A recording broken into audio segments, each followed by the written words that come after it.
I remember as a child watching a television program where an artist sketched a picture and we were to try to guess what that picture was. And he did it in such a way that he would do random lines and it was really hard to tell for a long time what it was. But there would come a moment when I would identify it and go, aha, it's a lion or whatever. Well, God has done something similar with Jesus. Jesus has been revealed in the last times for our sake. 1 Peter chapter 1, verse 20. Welcome to Truth Talk with Ed Skipper, published 3 times a week. He was chosen before the creation of the world, but was revealed in these last times for your sake. It's a little bit like the game of Clue.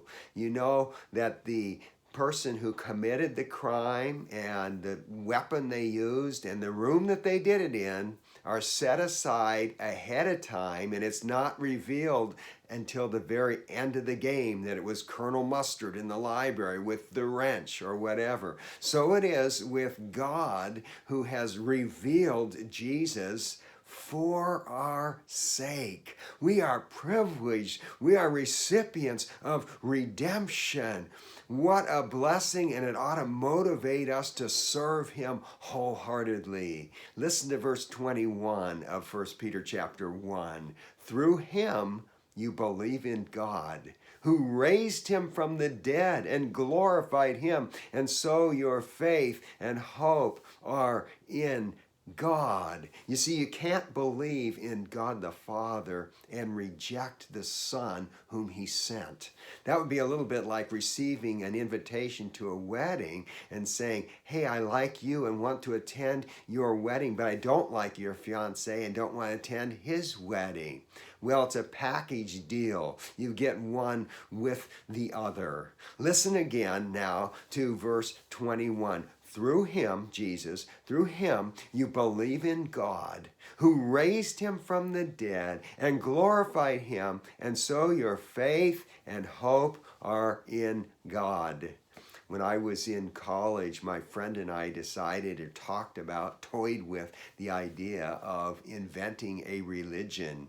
Not because we would be sincere devotees to this religion, but we wanted to show how gullible people were. And I was not a Christian at the time. So we came up with some ideas that we would have certain postures that were really strange and difficult that you'd have to stand in for so many minutes every day. And you'd have to eat just grapes only in your diet so many days a week, and ridiculous things like that. And we would promise many benefits to those who would practice our religion.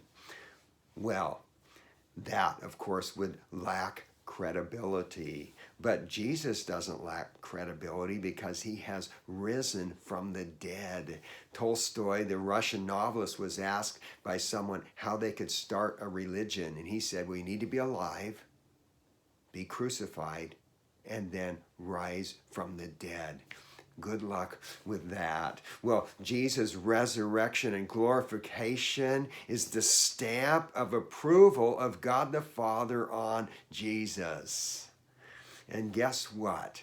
Our hope is in God. This is done for your sake. Jesus has been revealed for your sake. So let's enjoy him. Let's serve him wholeheartedly. Hey, there are lots of resources at heartofrevival.net, my website. I hope you'll check it out. The link is listed in the description. And until next time, knowing that Jesus has been revealed for our sake, let's put our hope and our faith in God alone.